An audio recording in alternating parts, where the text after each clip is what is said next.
Everyone welcome to my channel divine guidance by rose. ఈరోజు మీ partner గురించి ఏం చూద్దామంటే, మీ పార్ట్నర్ మీ నుంచి వెళ్ళిపోయాక రీగ్రెట్ ఫీల్ అవుతున్నారు లేదా? ఓకే,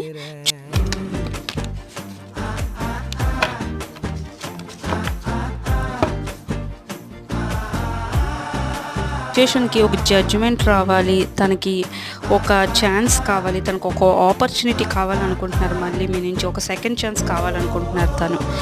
ఓకే, తనైతే చాలా ఎమోషన్ అవుతుంది. పాస్ట్ లైఫ్లో ఏదో పెద్ద గొడవలు జరిగేవేమో, చాలా భయం వేస్తుంది తనకి రావాలంటే. తనైతే రిగ్రెట్ అయితే ఫీల్ అవుతున్నారండి.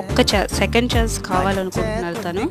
ఓకే, తను మీరు ఎప్పుడు కప్ ఆఫర్ చేస్తారా? మళ్ళీ తను మీ వైపు వస్తే, మీకు ఒకవేళ మళ్ళీ మీ వైపు వస్తే, మీతో మాట్లాడితే మళ్ళీ మీరు ఏమంటారా? మళ్ళీ అదే గొడవలు వస్తాయి, మీరు యాక్సెప్ట్ చేయరని అనుకుంటున్నారు ముందు జరిగిన గొడవల వల్ల. ఓకే, మీ గురించి చాలా ఎఫర్ట్స్ పెడుతున్నారు.